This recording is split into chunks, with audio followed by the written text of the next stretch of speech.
සියලු දෙනාම නැවත සාදුකාරයක් පවත්වන්න. අතිපූජනීය ලොකු ස්වාමීන් වහන්සේ වරප්‍රමුඛ මහා සංඝරත්නයන් අවසරයි. ශ්‍රද්ධාවන්ත ගුණකරුක කාරුණික පින්නතුනි, මේ පින්නතුන් මේ අවස්ථාවේදී සූදානම් වන්නේ නිවන් දකිනාතුරු තම තමන්ගේ ජීවිතවලට අර්ථය යහපත පිණිස පවතිනා වූ පින්කමක් සිද්ධ කර ගැනීමටයි. පින්නතුනි, ධර්මයේ සඳහන් වෙන ආකාරයට අසරණෝ ලෝක සන්නිවාසෝති පස්සන්තානම් බුද්ධානම් භගවන්තානම් සත්තේසු මහා කරුණා ඔක්කමති. ඒ භාග්‍යවත් වූ අරිහත් වූ දසබලධාරී සර්වඥ රාජෝත්තමයාණන් වහන්සේ තමන් වහන්සේගේ බුද්ධ ඥාණයෙන් මේ ලෝක සත්වයා දිහා බලනකොට මේ ලෝක සත්වයාගේ අසරණ භාවය নানা ආකාරයන්ගෙන් වැටහෙනවා. මේ ලෝක සත්වයා තුල පවතින අසරණ භාවය වැටහෙනකොට උන්වහන්සේගේ සිතේ මහා කරුණාවක් ඇති වෙනවා. අනේ මේ ලෝක සත්වයා කෙසේනම් මේ අසරණ භාවයෙන් මුදවා ගන්නෙමිද කියලා. පින්තුනි, මෙන්න මේ ලෝක සත්වයා අසරණ භාවයෙන් ගලවා ගැනීමට තමයි බුදුරජාණන් වහන්සේ අවුරුදු 45ක් මුළුල්ලේ දිවා රාත්‍රී වෙහෙස නොබලා ගමින් ගමට නගරයෙන් නගරයට රටින් රටට ලෝකෙන් ලෝකයට වැඩම කරමින් උතුම් වූ සී සද්ධර්මයේ දේශනා කරන්නට යෙදුනේ. පින්තුනි, ලෝක සත්වයාට තියෙන එකම පිහිට පිළිසරණ තමයි ඒ භාග්‍යවතුන් වහන්සේ විසින් දේශනා කරන්නට යෙදුන ශ්‍රී සද්ධර්මය. ඒ නිසා මේ ධර්මයේ දේශනා කරන විට බුදුරජාණන් වහන්සේ විශේෂයෙන් අවවාද දෙකක් දෙනවා. පළවෙනි එක තමයි යම්කිසි ධර්මයක් දේශනා කරනව නම් තන් සුනාථ, තමන් වහන්සේ විසින් දේශනා කරන ලද ධර්මය මනාකොට අහගෙන ඉන්නට ඕන. යම් හේකින් අහගෙන හිටියේ නැතොත් ඒ ධර්මයෙන් ලැබෙන්න තියෙන ප්‍රයෝජනෙ නොලැබී යන්නට පුළුවන්. ඒ නිසා පළවෙනි අවවාදය තමයි තන් සුනාථ, ධර්ම දේශනාව මනාකොට ශ්‍රවණය කළ යුතුයි. ශ්‍රවණය කළාට පමණක් මදි. තවත් කළ යුතු කාරණාවක් තියෙනවා. ඒ තමයි සාදුකං මනසිකරෝත. ඒ අහගෙන ඉන්න ධර්ම දේශනාව වචනයක් වචනයක් වාක්‍යයක් පාසා අර්ථය මෙනෙහි කරමින් අහන්නට ඕන. එහෙම අහනකොට තමයි ඒ ධර්ම දේශනාව නිසා තමන්ගේ సంతානය තුල ප්‍රඥාව ආදී ගුණ ධර්මයන් දියුණු වෙන්නේ. මනාකොට ඇසීම, අසන ලද ධර්මයේ මනාකොට අර්ථයන් මෙනෙහි කිරීම කියන මේ කාරණා දෙක ධර්මය අහනකොට සිහි කරගත යුතුයි. පින්තුනි, දිනක් බුදුරජාණන් වහන්සේ ධර්ම දේශනා කරන අවස්ථාවකදී දේශනා කරන්නට යෙදුන විශේෂ කාරණා හතරක්. කිච්ඡෝ මනුස්ස පටිලාගෝ කිච්ඡම් මච්ඡාන ජීවිතං කිච්ඡං සද්දම්ම සවනං කිච්ඡෝ බුද්ධානං උප්පාදෝ. එතන කාරණා හතරක් කියවෙනවා. පළවෙනි කාරණාව තමයි කිච්ඡෝ මනුස්ස පටිලාගෝ. මේ අපි ලබාගෙන ඉන්න මනුස්සාත්ම භාවය ලබා ගන්න බොහෝම දුෂ්කර දුර්ලභ ආත්ම භාවයක්. දෙවෙනි කාරණාව තමයි කිච්ඡම් මච්ඡාන ජීවිතං. බොහොම අමාරුවෙන් මේ මනුස්සාත්ම භාවය ලබා ගත්තත් ඒක බොහෝම කෙටි කාලෙකින් අවසන් වෙලා යනවා. තුන්වෙනි කාරණාව තමයි කිච්ඡං සද්දම්ම සවනං. බුදුපසේ බුදු මහරහතන් වහන්සේලා විසින් දේශනා කරන ධර්මය අහන්නට ලැබෙන්නේ බොහොම කලාතුරකින්. හතරවෙනි කාරණාව තමයි කිච්චෝ බුද්ධානුමුප්පාදෝ. ලෞතර සම්මා සම්බුදුරජාණන් වහන්සේ නමකගේ පහළවීම දුර්ලභයි. මේ ධාතාවෙන් කියවෙන්නේ දුර්ලභ කාරණා හතරක්. මනුස්සාත්ම භාවයක් ලබා ගැනීම අතිශයින්ම දුර්ලභයි. ලබාගත් මනුස්සාත්ම භාවය පවත්වා ගැනීම බොහෝම දුෂ්කර කටයුත්තක්. බොහෝම ස්වල්ප කාලෙකින් ඒ ජීවිතය නැති වෙලා යනවා. ඒ වගේම බුදුපසේ බුදු මහරහතන් වහන්සේලා විසින් දේශනා කරන ලද ධර්මය අහන්නට ලැබෙන්නේ බොහොම කලාතුරකින්. බුදු කෙනෙක් පහළ වෙන්නේ බොහොම කලාතුරකින්. පින්වතුනි මේ කාරණා හතර ඇයි දුර්ලභ වෙන්නේ කියන එක අපි මඩක් විමසලා බලමු. පින්වතුනි සත්වයන් පහළ වෙන ස්ථාන 31ක් පිළිබඳව ධර්මයේ තුල සඳහන් වෙලා තියෙනවා. ඒකට කියනවා 31 භූමිතලය කියලා. ඒ තමයි නිරය, තිරිසන්, මනුස්ස, പ്രേත, අසුර. මේ හතරට කියනවා අපාය භූමි චතුස්කය කියලා. නිරය, තිරිසන්, പ്രേත, අසුර. පින්වතුනි නිරය කියන භූමියේ මනුස්ස උපතක් ලබන්න බෑ. ඒ වගේම තිරිසන් ආත්ම භාව තිරිසන් භූමියේ මනුස්ස උපතක් ලැබෙන්නේ නැහැ. ඒ වගේම പ്രേතයන් අතර අසුරයන් අතර මිනිස්සෙක් වෙලා උපදින්න හැකියාවක් නැහැ. එතකොට මේ නිරය, තිරිසන්, പ്രേත, අසුර කියන භූමි සතරේම මනුස්සාත්ම භාවයක් ලැබෙන්නේ නැහැ. ඊළඟට පස්වෙනි භූමිය තමයි මනුස්ස භූමිය. මේ මනුස්ස භූමියේ තමයි මිනිස්සෙක් වෙලා උප්පත්තිය ලබන්න පුළුවන්කම තියෙන්නේ. ඊළඟට පිළිවෙලින් චාතුම් මහරජික තාවතින්ස යාම තුසිත නිම්මාන රති පරනිම්මිත වසවත්ති කියලා දිව්‍ය ලෝක 6ක් තියෙනවා. මේ දිව්‍ය ලෝක 6 පින්තුනි මිනිස්සෙක් වෙලා ඉපදීමේ හැකියාවක් නැහැ. ඊළඟට බ්‍රහ්ම පාරිසජ්ජ, බ්‍රහ්ම පුරෝහිත, මහා බ්‍රහ්ම, පරිත්ත සුභ, අප්පමාන සුභ, සුභකින්න, පරිත්තාබ, අප්පමානාබ, ආබස්සර, අවිහතප්ප, සුදස්ස, සුදස්සී, අකනිට්ඨ, අසඤ්ඤ සත්ව වශයෙන් රූපාවචර බ්‍රහ්ම ලෝක 16ක් තියෙනවා. මෙන්න මේ රූපාවචර බ්‍රහ්ම ලෝක 16 තුලත් මිනිස්සෙක් වෙලා ඉපදීමේ හැකියාවක් නැහැ. ඊළඟට ආකාසානංචායතන, ආකින්චඤ්ඤායතන, විඥානංචායතන, නේව සංඥා, නාසඤ්ඤායතන කියලා අරූපාවචර ලෝක 4ක් තියෙනවා. මේ අරූපාවචර ලෝක 4 තුලත් මිනිස්සෙක් වෙලා ඉපදීමේ හැකියාවක් නැහැ. එතකොට පින්තුනි සත්වයන් උපදින්න පුළුවන් භූමි 31ක් තියෙනවා. මේ 31කින් මිනිස්සෙක් වෙලා මනුස්සාත්ම භාවයක් ලබන්න පුළුවන් භූමි තියෙන්නේ එකක්. එතකොට ඒකිනුත් සලකා ගන්නට ඕන මිනිස්සෙක් වෙලා උපදින එක මොනතරම් කලාතුරකින් සිදුවෙන සිද්ධියක්ද කියන එක. අනෙක් කාරණාව තමයි පින්වතුනි මේ මනුස්සාත්ම භාවයක් ලබන්න නම් කුසලයක් සිද්ධ කරන්නට ඕන. යටත් පිරිසෙන් අන්ධෙක් වෙලා, ගොළුෙක් වෙලා, මන්ද බුද්ධිකයෙක් වෙලා නමුත් මිනිස්සෙක් වෙනව නම් ඒක ඒකාන්ත කුසලයක විපාකයක්. අකුසලයකින් මිනිස්සෙක් වෙන්න බෑ. මිනිස්සෙක් වෙන්නේ කුසලයක විපාකයකින්මයි. පින්වතුනි මේ මනුස්සාත්ම භාවයක් ලබා දෙන කුසල කර්ම විශේෂයෙන් 8ක් තියෙනවා.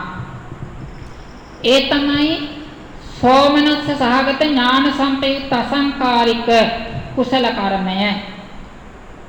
සෝමනස්ස සහගත ඥාන සම්පයුක්ත සසංකාරික කුසල කර්මය. සෝමනස්ස සහගත ඥාන විප්පයුක්ත අසංකාරික කුසල කර්මය. සෝමනස්ස සහගත ඥාන විප්පයුක්ත සසංකාරික කුසල කර්මය. උපේක්ඛා සහගත ඥාන සම්පයුක්ත අසංකාරික කුසල කර්මය. උපේක්ඛා සහගත ඥාන සම්පයුක්ත සසංකාරික කුසල කර්මය. උපේක්ඛා සහගත ඥාන විප්පයුක්ත අසංකාරික කුසල කර්මය. උපේක්ඛා සහගත ඥාන විප්පයුක්ත සසංකාරික කුසල කර්මය කියලා මෙන්න මේ කුසල කර්ම 8න් තමයි මනුස්සාත්ම භාවයක් ලබන්න පුළුවන්කම තියෙන්නේ. පින්වතුනි මේ කුසල කර්මයෙන් ලබා ගන්න පුළුවන් මනුස්සාත්ම භාවය කොටස් තුනකට බෙදන්න පුළුවන්. පළවෙනි එක තමයි ත්‍රි හේතුක ප්‍රතිසන්දික. දෙවෙනි එක තමයි ද්වි හේතුක ප්‍රතිසන්දික. තුන්වෙනි එක තමයි අහේතුක ප්‍රතිසන්දික. මේ විදිහට මිනිස්සුયો කොටාස තුනක් ඉන්නවා. අහේතුක ප්‍රතිසන්දික මිනිස්සුયો ඉන්නවා, ද්වි හේතුක ප්‍රතිසන්දික මිනිස්සුયો ඉන්නවා, ත්‍රි හේතුක ප්‍රතිසන්දික මිනිස්සුયો ඉන්නවා. පින්වතුනි මේ කොටස් තුන අතරිනුත් අහේතුක මිනිස්සෙක් වෙනවට වැඩිය ද්වි හේතුක මිනිස්සෙක් වෙන එක අමාරුයි. ද්වි හේතුක මිනිස්සෙක් වෙනවට වැඩිය ත්‍රි හේතුක මිනිස්සෙක් වෙන එක අමාරුයි. කාල වේලාව නැති නිසා කොටස් දෙකක් විස්තර කරන්න නැතුව ප්‍රධාන කොටස වෙන ත්‍රි හේතුක මිනිස්සෙක් වෙන්නේ කොහොමද කියන කාරණා විතරක් අපි සලකලා බලමු. පින්වතුනි මනුස්ස ජීවිතෙන් ධ්‍යාන මාර්ගඵල බුද්ධ ශාසනයෙන් ප්‍රයෝජන ගන්න නම් අපිට මෙන්න මේ ත්‍රි හේතුක ප්‍රතිසන්දියක් තියෙන්නට ඕන. ත්‍රි හේතුක මිනිස්සෙක් වෙන්නට ඕන. මේ ත්‍රි හේතුක මිනිස්සෙක් වුණොත් තමයි අපිට ධර්මය අවබෝධ කරගන්නට පුළුවන්කම ලැබෙන්නේ. පින්වතුනි මෙන්න මේ ත්‍රි හේතුක මනුස්සාත්ම භාවය ලබා ගන්න එක බොහොම අමාරුයි. ඒකට හේතුව තමයි මේ ත්‍රි හේතුක මනුස්සාත්ම භාවයක් ලබා ගන්නට නම් ත්‍රි හේතුක කුසලයක් කරගන්නට ඕනේ. අර කලින් කියාපු කුසල කර්මات අතරින් ත්‍රි හේතුක කුසල් තියෙන පින්වතුනි 4යි. ඒ තමයි සෝමනස්ස සහගත ඥාන සම්පයුක්ත අසංකාරික සසංකාරික කියන සිත් දෙකයි. උපේක්ඛා සහගත ඥාන සම්පයුක්ත අසංකාරික සසංකාරික කියන සිත් දෙකයි. මෙන්න මේ සිත් 4 සමග උපදින කුසල කර්මයට කියනවා ත්‍රි හේතුක කුසල කර්මය කියලා. පින්වතුනි මේ ත්‍රි හේතුක කුසල කර්මයක් කොටස් දෙකකට බෙදන්න පුළුවන්. උත්කෘෂ්ඨ ත්‍රි හේතුක කුසල කර්මය, ඕමක ත්‍රි හේතුක කුසල කර්මය කියලා.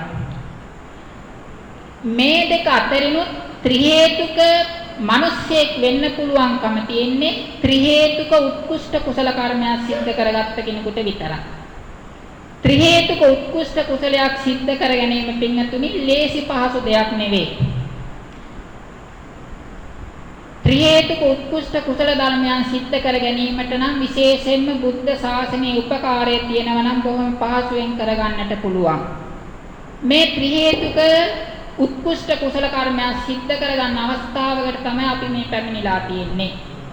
පින්වතුනි යම් කිසි කෙනෙක් ඒ භාග්‍යවත් වූ අරිහත් වූ දසබලධාරී බුදුරජාණන් වහන්සේ විසින් දේශනා කරන ලද ගම්බීර ධර්මයේ පිළිබඳව අචල ප්‍රසාදය ඇති කරගෙන දැඩි විශ්වාසය ඇති කරගෙන ඒ ධර්මයට අහුම්කම් දෙනව නම් ඒ ධර්මයේ සත්‍යයනා කරනව නම් ඒ ධර්මයේ මෙනෙහි කරනව නම් අන්න ඒ සෑම අවස්ථාවකදීම පින්වතුනි තමන්ගේ හිත තුළ ඇති වෙන්නේ ත්‍රි හේතුක උත්කෘෂ්ඨ කුසල කර්මයක්. ඒ නිසා පින්වතුනි මෙන්න මේ වගේ ත්‍රි හේතුක උත්කෘෂ්ඨ කුසල කර්මයක් තමන්ගේ හදවත තුළ උපදවා ගැනීමට මේ පින්වතුන්ට අවස්ථාව ලැබිලා තියෙනවා. පින්වතුනි මේ අවස්ථාව ගැන හැල්ලුවෙන් හිතන්න එපා. මේක ලේසි දෙයක් නෙවෙයි. පින්වතුනි කලින් කිව්ව නේද සත්වයන් උපදින භූමි 31ක් තියෙයි කියලා. ඒ භූමි 31කින් පින්වතුනි බොහෝ සෙයින් මේ වගේ කුසල් හිතේ හැටියට කරගන්න පුළුවන්කම තියෙන්නේ මේ මනුස්සාත්ම භාවයක් ලැබපු වෙලාවෙ විතරයි. පින්වතුනි මේ මනුස්සාත්ම භාවයක් ලැබූ පමණිනුත් හැමෝටම මේ කුසලයේ සිද්ධ කර ගැනීමට වාසනාව නැහැ. සාමාන්‍යයෙන් අපි දන්නා හැටියට මේ ලෝකයේ රටවල් 250ක් විතර තියෙනවා.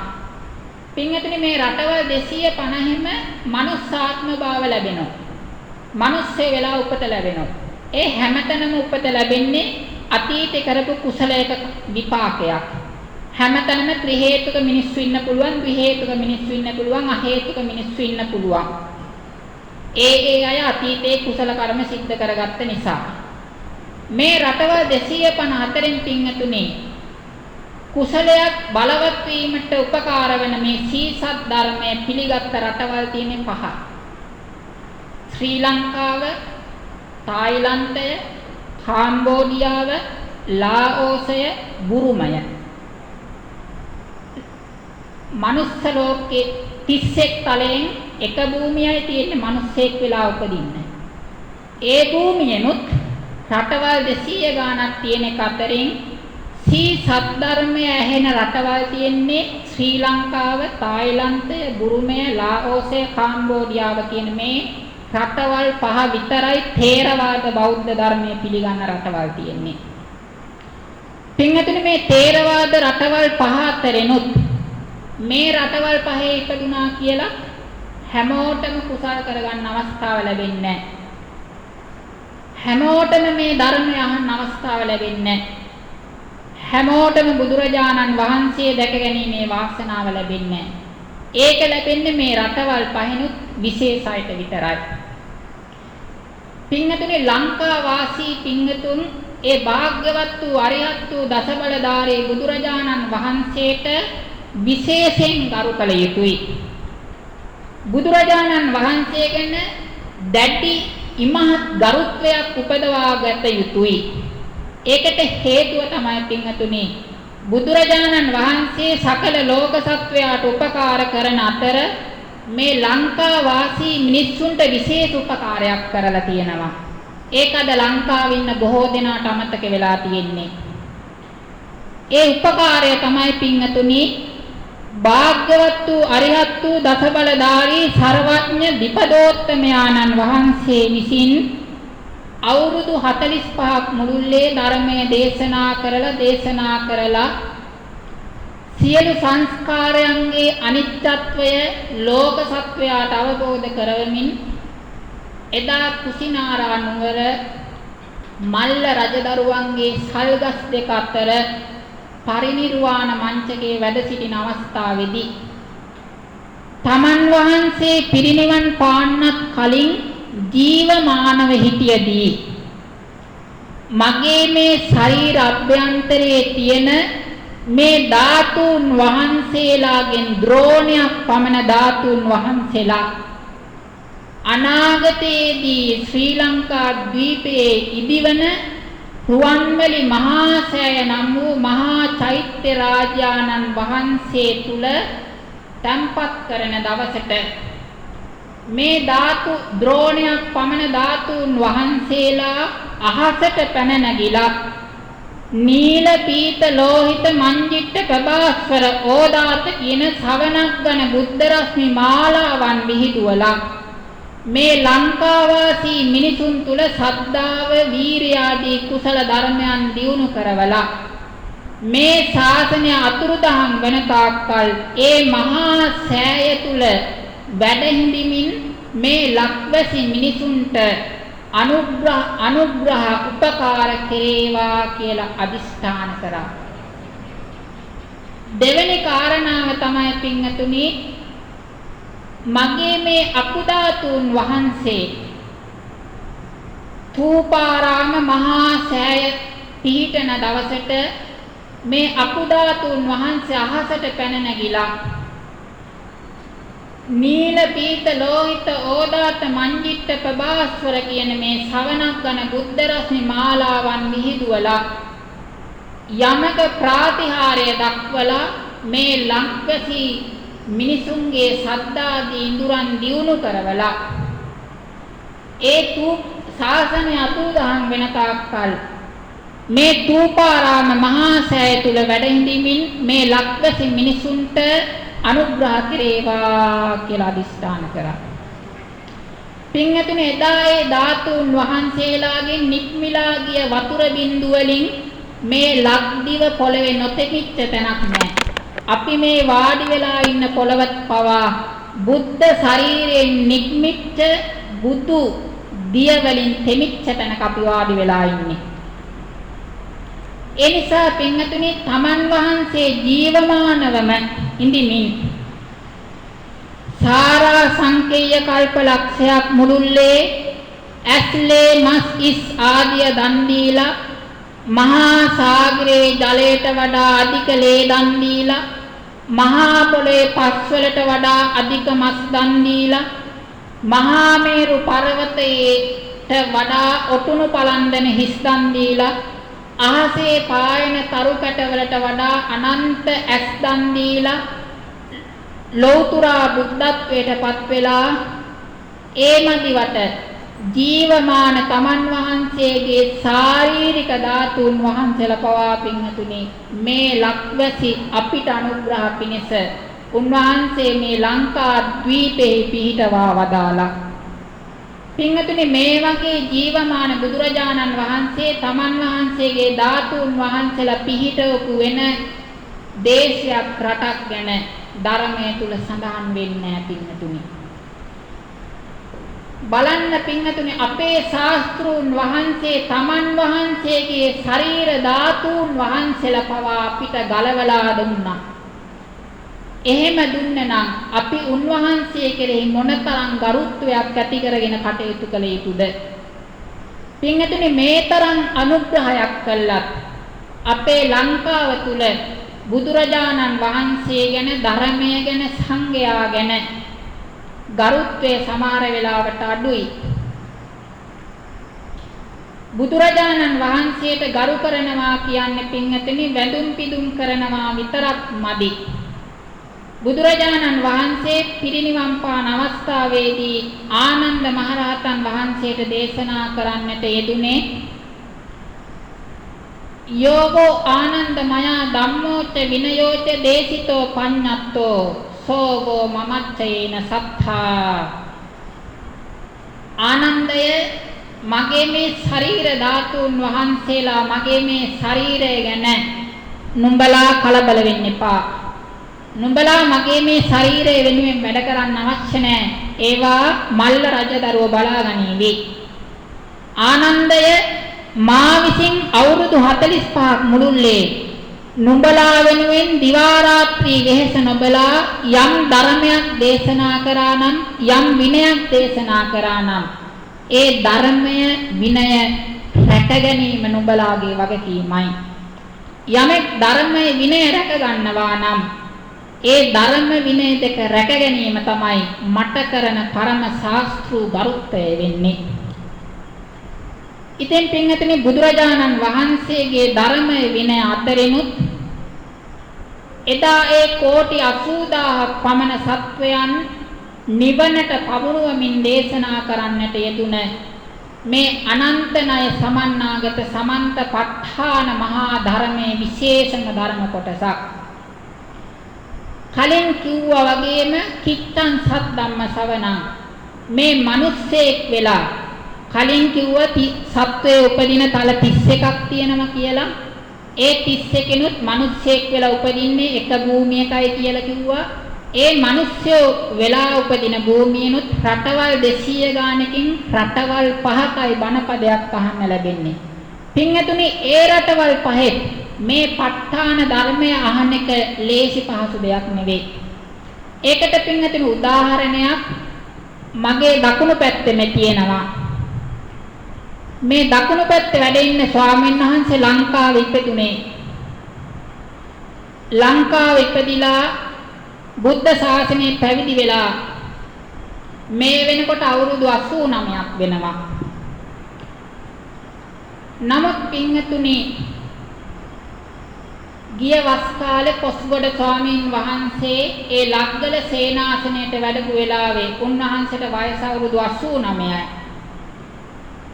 ඒ කොස්ගොඩ ස්වාමීන් වහන්සේගේ කල්යාණ මිත්‍රත්වයේ පරිදි උන්වහන්සේ මේ තමන් කැප වෙලා සකස් කරගන්නට යෙදුන මේ ප ဋ ාණ ධර්ම පුස්තකයක් මේ ස්වාමීන් වහන්සේට පරිත්‍යාග කරා. පින්වතුනි ලංකාවේ ඉපදිලා බුද්ධ ශාසනයේ පැවිදි වෙලා නමුත් මේ පරම ගම්බීර ධර්මයේ කණේ වැටෙනකොට වයස අවුරුදු 89යි. යම් හේකින් කොස්ගොඩ ස්වාමීන් වහන්සේ ලග්ගල ආරණ්‍යයට වැඩියේ නැත්තම් ලංකාවේ ඉපදිලා බුද්ධ ශාසනයේ පැවිදි වෙලා මේ ප ဋ ාණ ධර්මය අහන්නේ නැතුවම අපි අතරින් සමුගන්න ඉඩ තිබුණා. කිත්තං සද්දම්ම ශවණං පින්තුනි ලේසි දෙයක් නෙවෙයි අපේ මේ ජීවිතේට ලැබිලා තියෙන්නේ. මේ සද්ධර්මය කනට වැටෙන එක බොහෝම දුර්ලභ දෙයක්. මේ පින්වතුන්ගේ අත්වලට මේ පරම ගම්බීර ධර්මය ලැබුණා කියන්නේ එසේ මෙසේ පින්කමක විපාකයක් නෙවෙයි. මෙබඳු අවස්ථාවක් ලැබෙන්නේ පින්වතුනි ත්‍රි හේතුක උත්කෘෂ්ඨ කුසල කර්මයන් සිද්ධ කරපු එකේ විපාක විදියට. ඒ නිසා කනෝ බෝමා උපච්චගා මේ ලැබුවා වූ ශන සම්පත්තිය ඉක්ම යන්න දෙන්න එපා. අප්‍රමාදේන වික්ඛවේ සම්පාදේත මහණෙනි අප්‍රමාදීව සම්පාදනය කරව. හේතුව මොකද්ද? කනාතීතා හි සෝචන්ති නිරයම්හි සමප්පිතා. මේ ශන සම්පත්තිය ලැබිච්ච වෙලාවේ අපිට මේ වටිනා සී සද්ධර්මයේ ඇසුරු කරගන්න බැරි වුණොත් අපි පුතජන සත්වයාගේ නිවහන වෙන සතර අපායට වැටිලා දුක් විඳින්න වෙනවා. ඒ දුකෙන් ගැලවෙන්න අවස්ථාවයි අපිට මේ ලැබිලා තියෙන්නේ. ඒ නිසා පින්වතුනි මේ වටිනා වූ පරම ගම්බීර ධර්මය ගැන අදිමාත්‍ර ගරුත්වය ඇති කරගෙන අදිමාත්‍ර ශ්‍රද්ධාව ඇති කරගෙන අපි කටයුතු කෙරුවොත් අපිට පුළුවන් අපේ ජීවිතය සාර්ථක කරගන්න. අපිට පුළුවන් මේ ලෝකේ ගොඩක් දෙනාට අහිමි වෙලා යන මේ ක්ෂණ සම්පත්තියෙන් ප්‍රයෝජන ගන්න.